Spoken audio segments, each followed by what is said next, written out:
Welcome everybody, and we are live. I hope I am live, and I hope everybody can hear me.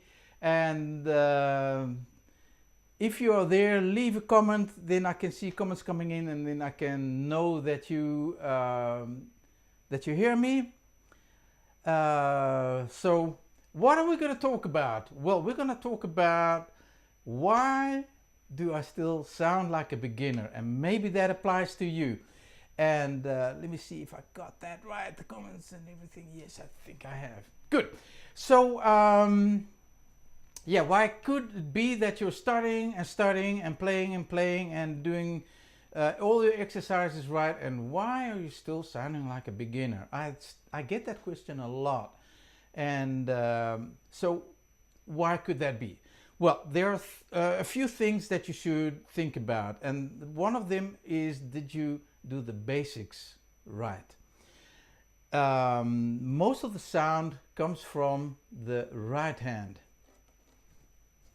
So if you have a bad right hand, then it's always going to sound really bad. No matter how virtuose you are, but it's always going to sound a little bit off. So work on the bow hand.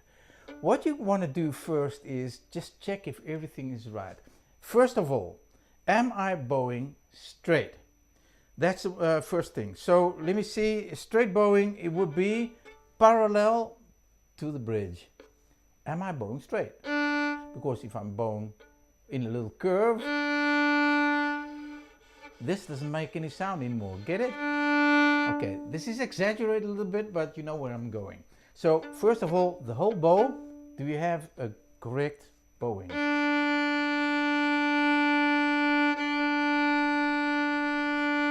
And in the course, I'm really working a lot on that straight bowing, working a lot of getting that right. What are the movements? Well, the movement is upper arm until the center of the bow, and then the upper arm stays there. It doesn't go backwards. You're not going to pull it back, because then you can see you get that. If I pull the upper arm back, you're going to get that. So from here, you see the movement in the upper arm, but from here it's going to be still, like this, all the way to the tip. And back, exactly the same way back, from here, and now the upper arm goes there again.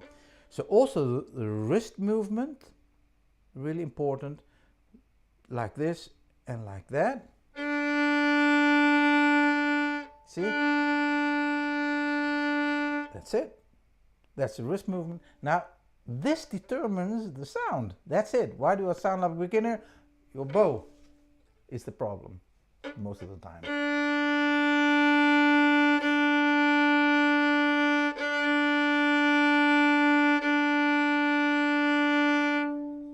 And practice this, not in an exercise, not in the piece of Mozart, what you were playing, in a very slow scale. So you got the time to check everything. Let's do that. So elbow, my elbow not down like that. Need the room a little bit, right?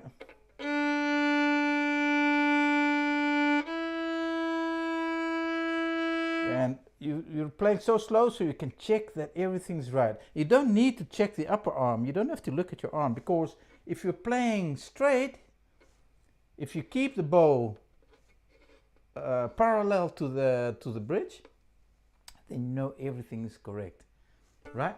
So for instance, if you would keep your wrist like that and not go up like that, then here at the frog position, you'd get this, see? That, instead of that. See the difference? That. We need the wrist to be a little bit like that. So tilt the bow a little bit forward. That's going to help you. And I'm looking here. This is the place I'm looking, where the bow hits the string. That's where my sound comes from. This is where the soul sort of comes out. And I can check that my bow is not moving here. It stays at this position, parallel to the bridge. Slowly.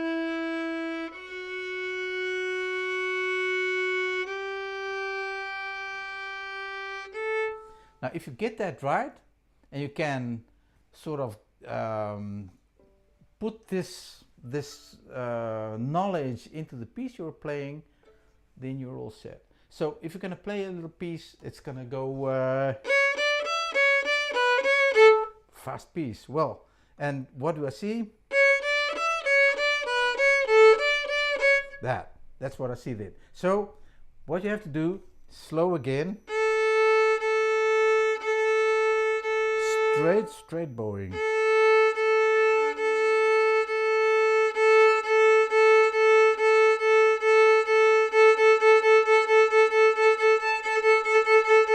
Get it? And now we're going to play the piece. This is a piece by Bartók.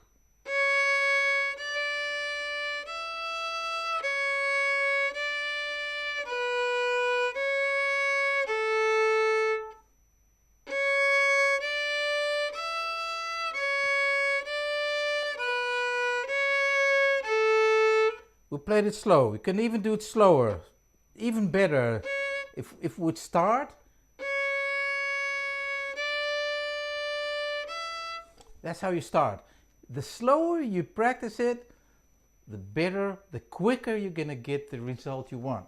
Because if you can play it this,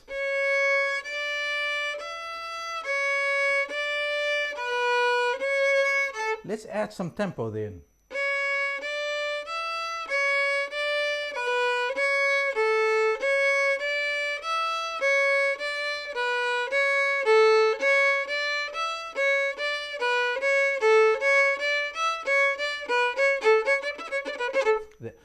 Put some tempo in gradually. Yeah. Now this is how you're gonna sound a lot better, knowing that you have the correct bowing. What could cause sounding like a beginner as well? Well, that is also with the bow, if you have to start at the frog position. And by the way, if you have any questions, let me know, because and just if you're there, let me know so I can know you're there, then I can answer your questions right here. I'm here now. And if you're there, ask the question you need and I'll help you. So, other thing is, if you're going to start at the frog position, what could you expect? That. Okay, how does that happen? Get that a lot. Like that.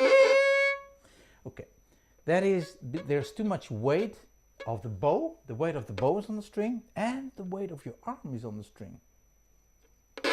Presses down. Now, if you have a lot of pressure on the string, to compensate that it won't scratch, you need a very fast bowing speed. You can press as hard as you like. It won't scratch as long as your bowing speed is enough. So a lot of pressure and too little bowing speed is going to scratch. That. All right? So, but we don't always want to start like that, right? So now we're going to lift the bow a little bit. I will see my arm as a sort of a crane. Zzz, zzz, zzz. I don't hold the bow like that. It's hanging in my hand. Now even better if I can move my wrist upwards a little bit. So zzz, zzz, feels like a crane. And my bow is just hanging. I can let go my thumb even. It's just hanging in my fingers like that. Got it? You don't hold the bow. And now you can lift the bow, tilt it a little bit forward so you can see your wrist is coming up like that. And if you lift your bow, maybe only a few hairs will be on the string. You can play very lightly at the frog position.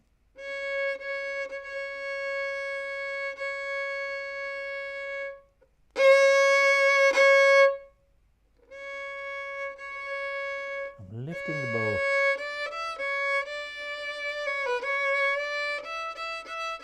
There, lift the bow up a little bit. Okay. Other thing is tension. Well, with tension, if you're playing with tension anywhere, you're gonna sound stressed. You have to be relaxed, totally relaxed. Everything, even if you play loud, if you play forte, fortissimo, it's still without tension. So be as relaxed as you can.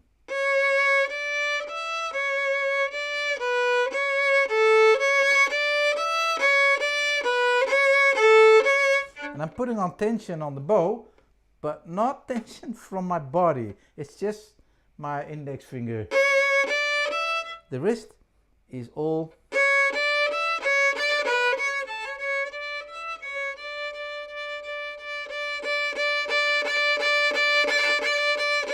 as relaxed as can be. So no tension, play relaxed. Still no questions. I'm starting to wonder if everything is going right. Let me just check, a little check in between. Am I on Facebook somewhere? No, I'm not. I don't think so. Just a little check in between because I see nothing coming in. So let me see.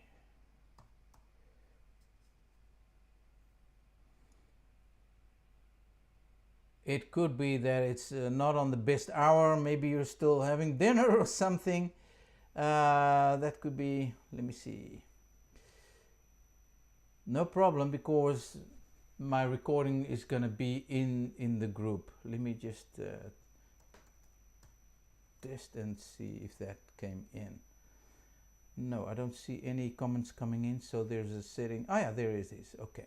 So no questions. Okay, other thing is, let's take a look at the left hand. Why could that still sound like a beginner? That is obviously if your pitches are not right. So also this should be about the correct placement of the fingers.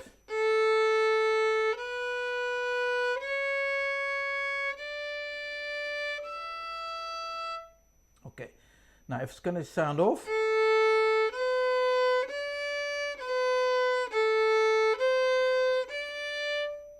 recognize that? I hope not. Or yeah. So what I'm teaching in the beginner's book in the course is, this is the nut, and I'm placing this part of the index finger like a magnet, tuck, there. And then I just have to drop. Let me show you this way. Hang on. There we go. You can see my left hand now. So there's this magnet here, the nut, and this part of the finger, tuck, like that. Now I just have to drop the first finger round. Just drop it naturally. Now if I'm too low, it could be like that. Then this position should go up a little bit that way. So there. If I drop it, and let's go too high now. So make this movement a little bit too far. I'm too high. So this goes back a little bit. 1, 2, 3, there. Until you get that right. And then you have to remember what it feels like in this little corner here. If you place it there, and then if you drop it, you know you're always going to be on the right pitch. Right? So that's the first reference point here. This is the nut of the violin, is the first reference point.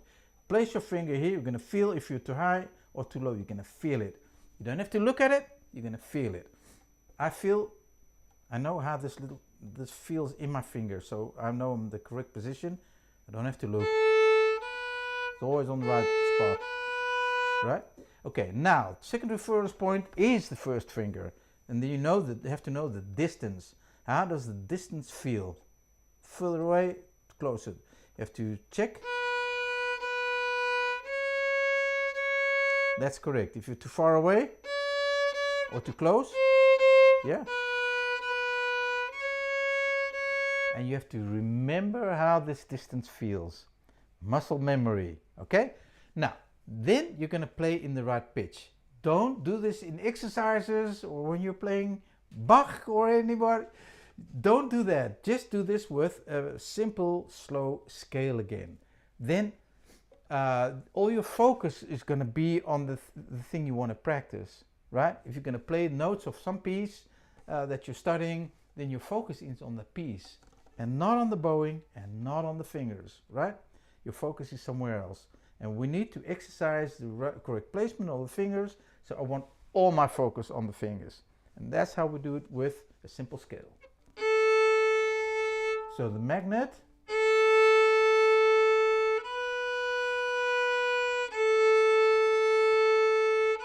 And listen to what you're doing. Am I bowing straight? You see, I've got time to check everything. And to listen what I'm doing. Okay, 1, 2. Ah, too high, you see? I need to correct that. Ah, there we go, see? Listen to the sound. And remember the distance, how it feels. If you remember how it feels, then you're all set. Okay, 2 and 3. Well, that's easy because 3 is going to go against the third finger.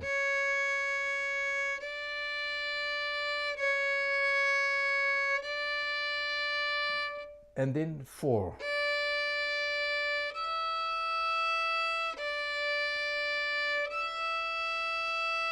And see that the fourth finger, you can check it with the open string. And again, remember the distance. Remember that. It's muscle memory. You have to feel where you are and you have to hear where you are. So don't have to look, right? I can do it with the eyes closed, right? Other thing is, what may sound bad is that you don't place the finger on the fingerboard. That's what I see, especially with the pinky, because the pinky finger is the weak finger, right? Right? unless you train it. I trained my fourth finger.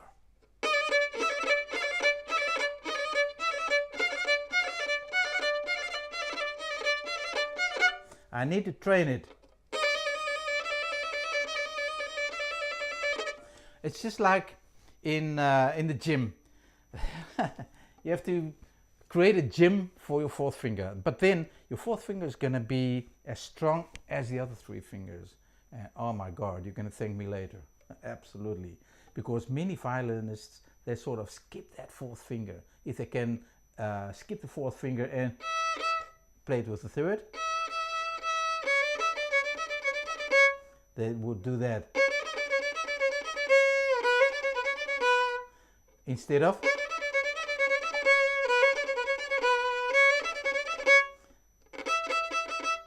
the fourth finger. Train it.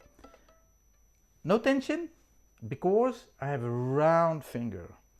If I have a round finger, the energy comes from my whole arm. And then I don't have to press it down like that.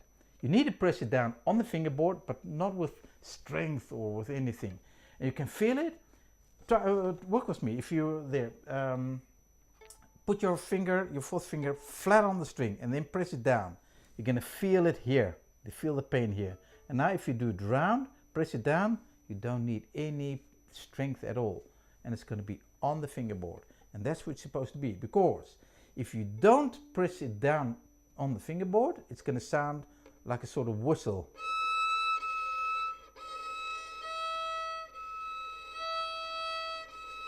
And pressing it down. So what would you get if you press down the fourth finger too late? That. You hear it? Instead of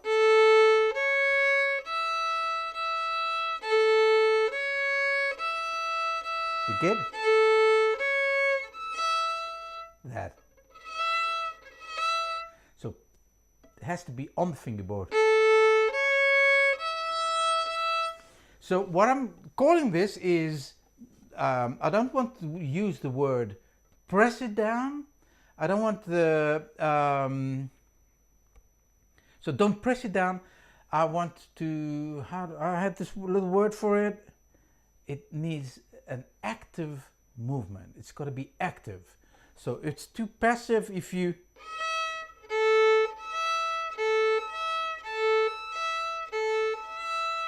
but active.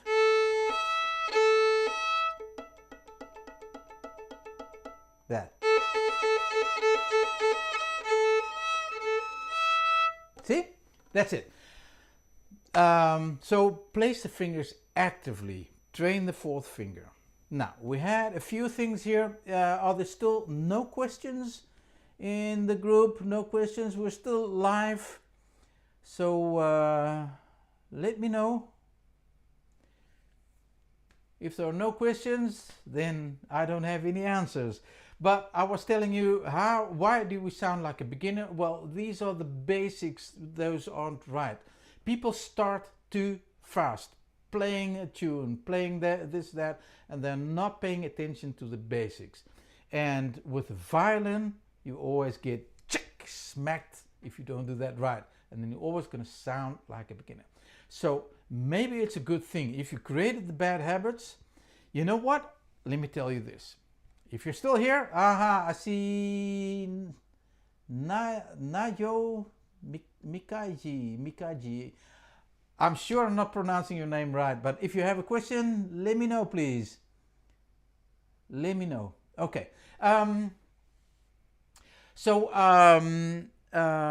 If you skip the basics, it's always going to sound bad. So go back to the basics and learn everything slowly. The bowing, the left hand placement and everything, get that right first. And what I'm offering here, and it's totally free, in the Creative Violin Facebook group. If you're not a member yet, Creative Violin Facebook group, then sign up. It's free, join. And what am I offering? You can place your video, what you're doing, no matter what level you're at, place your video, and then you can get a real personal feedback on that. Then I can see if you have bad habits that are grown in, and many people do. If you study alone, you don't have anybody guiding you, then this is going to happen very quickly on a violin, very quickly. So post your video, and then I can see, or other teachers can see what you're doing and maybe correct you, maybe do this, maybe do that a little bit, try this, try that, and give you some pointers. You should not be studying alone. And if you do it, the earlier you do that, the earlier I can spot bad habits maybe starting to sneak in. I can see that. I've 30 years of experience. I see it. I see when it's going to happen. Obviously, I can see when it already happened, and then it's quite difficult to sort of get those bad habits out again and get it the correct way. It's very difficult, but it can be done. It's no problem, but it's going to take a little bit more time. But it's best that you avoid these habits, bad habits sneaking in. So if you want to post in the group, it's totally free. You're always going to get free feedback. No strings attached, no obligations, nothing. I'm there for you. I'm offering that, and I want to do that for you. So post in that group, and you're going to get the feedback which you might need. Studying online alone without a teacher is virtually impossible with a violin. I can tell you that, because there's so much posture things, so much things that can go wrong. And you need to be on the right way and on the right track, and you should keep on that right track. I can tell you because my physical students at the music academy, I'm there every week. I see my students every week, and there's no lesson at all that I don't have to say anything. Never happens. I always have to make tiny corrections. But then bad habits can't get in. But that's needed every single week. I see it, and I can correct it. So if you're playing alone, if you're studying alone, no one's looking at you, no one's going to give you directions, no one sees things sneaking in, and that's where the problem is. Now that's the biggest problem if you still sound like a beginner. It's the basics and you didn't get them correct. Let us work on that, okay? I'm there for you. You can post it in the Facebook group. And if you would decide to join the course, if you want to go to creativeviolin.com, sign up for the course, and you always start, I'm giving a 7-day free trial. So you always start, no matter what program, if you want to go monthly or annually, premium or standard, no worries. You're going to start with 7 days completely free. If it's not for you, simply unsubscribe and then you're out again, and that's okay. So you can always try and see if it's going to fit you. But you're also going to get be part of the weekly live lessons. That's what I'm doing every week. So the students that are in the Creative Violin, in the premium account, they get active one-on-one time with me every single week. How about that? And this is not even a tenth of the price of going to the Music Academy. But what do you get? You get the video training in the course, you get the downloads, you get always the backing track so you can play house concerts, everything's there. But also the weekly live lessons, one-on-one. I can see you playing, I can give you corrections, we are one-on-one. That's it. And the rest you can do with the video lessons. It's going to be perfect. If you want to learn to play the violin correctly, join us, creativeviolin.com, and try it for 7 days. You're not going to learn it from a webinar here. You're not going to learn it from YouTube, random YouTube videos, little tips and tricks here and there, because no one's looking at you. No one sees what you do. And the bad habits, for sure, are going to sneak in. So, if you want to do it, give it a try, sign up, and if it's not for you, sign off again. Nothing happened. Okay. That's a good question. How soon should I take off the finger stickers? Okay, now that's a really great question, because I'm going to ask you, why do you need stickers? You don't need stickers. So what I told you earlier is we're going to feel. Let me show you once again. Maybe you tuned in a little bit later. But what we're going to do in the course, lesson 1 is the placements of the fingers. And we're going to do that with feeling and with hearing, and not by looking. So we don't need stickers. If you have stickers and you want to follow good lessons, take off the stickers right now, because you don't need them. So one more time, what we're going to learn in the in the course. By the way, you know what I'm going to do?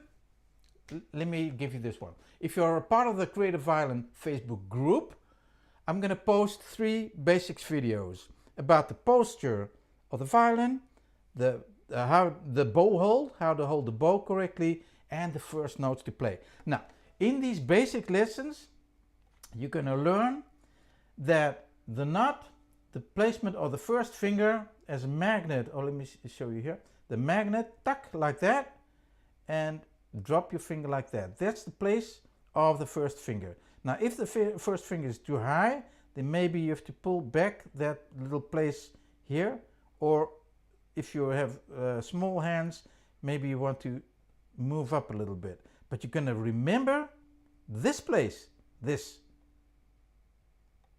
how this feels. This is what you have to remember. And my spot is right here. I know how it should feel. When I drop the first finger, it's going to be on the right place, because I felt where it was. Got it? So I don't have to look that. And then you have to remember what is the distance between 1 and 2, and then 3, and what is the distance between 3 or 4? That's just a muscle memory. You have to train on that, how it feels and how it sounds. So take off the stickers. Good. That was a good idea. Okay. You're welcome. If there are any more questions, let me know now, because I'm still here. I'm here with you. I did my little story, so the video is going to be in the group, in the Facebook group, and you can re-watch it anytime. So my little pointers about the bow, about why do you sound like a beginner. I gave some tips about that, left and right hand, so you can re-watch the video. So if no other questions are coming in, then I'm going to leave it for that, and then I'm going to maybe see you maybe next week with another topic. Who knows? Maybe repeat this one, not sure yet. Okay, so let me just go to the site, and you can see creativeviolin.com. That's where you have to be. creativeviolin.com. That's where you have to be, and then you can sign up for a complete beginner's course. And if you're already a player, you know everything about the first position. There's also an improvisation course. But for the beginners, there's always improvisation from lesson 1 already. If you like improvisation and like other styles of music, not just classical music, it's there, classical music, but not only the classical music, also pop, jazz, world music, Irish, gypsy, everything. It's all there in the method. It's a lot of fun to work with. So join creativeviolin.com. Try it for 7 days. If it's not for you, just simply sign off again. It's all gonna be okay. And if it's something that really is for you, you can go there. You can follow the course up to the advanced level. Absolutely. And there are the weekly live lessons. I'm gonna see you every week. Yeah. Right. Let me see. How do you improve my finger techniques? I mean, making the left finger faster.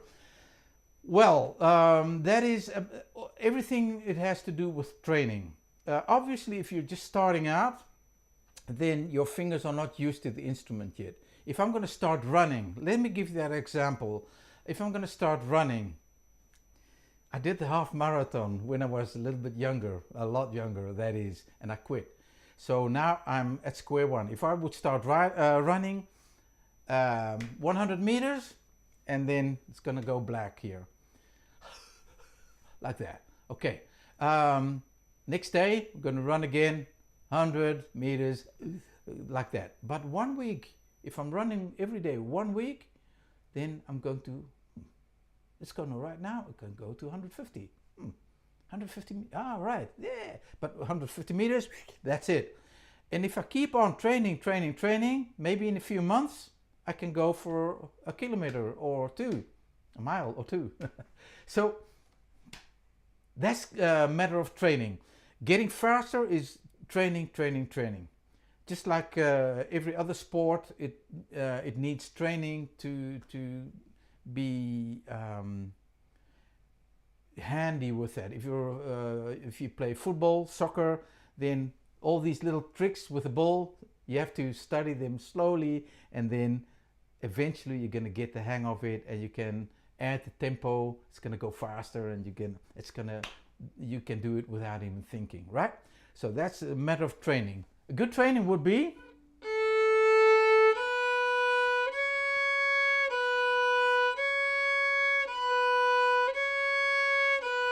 and if you can play it slow, you're going to play it fast as well. But start slow, always start slow.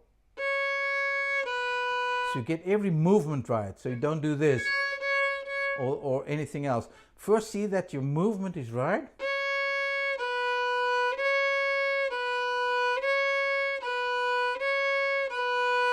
Or one bow.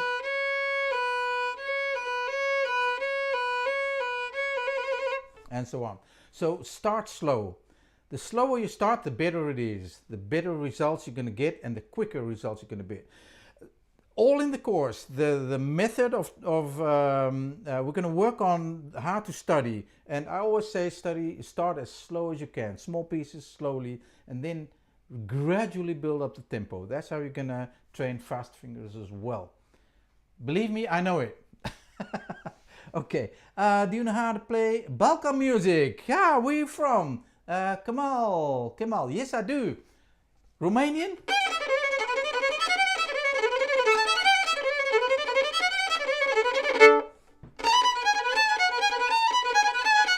If you're from Romania, perhaps, that's Balkan music. And there's also a little bit Balkan music in the method as well. So it's all there. Great question. I love that question. Do you know how to play Balkan music? Let me know where you're from. Kamal. Let me know. Good. So I hope I answered the questions. I'm still here. Where are you from, Kamal? Tell me. Bosnia. All right. Okay. Lovely folklore. I adore Balkan music. And well, the whole Balkan, not only Romanian, but the Hungarian is beautiful tradition. And yeah, Bosnia, I love it, I love it. Beautiful, beautiful folklore. Good. So welcome to the club, and more questions. Let me see if there are anybody who has more questions. Then I'm still here. Let me know. Otherwise, I'm gonna leave it here and see you maybe in the course, or maybe just next week at this place. Okay, nothing else coming in. Then I'm signing off. So once again, I hope you learned something from this lesson, but you're not gonna learn to play violin from these webinars, workshops, but with a steady course and with someone watching over you. And this is very important. If you want to go to the standard account, then the difference between standard and premium in the creative violin account is that you get one-on-one active lessons. The standard accounts can join the lessons but not participate actively. But what you can do is always post in the Creative Violin Facebook group. Post there, and you're always going to get your feedback on that. And so you're always going to know that you're on the right track, or maybe improve here and there. So that's totally free. So if you want to go for the standard account, it's even a lot cheaper. That's the cheapest solution. Then post in the Facebook group as much as you can. Always going to get feedback on that. Right? Okay. Well, you're all very welcome, and well, sign in next week. There's going to be a new topic maybe, so if you have any suggestions, let me know.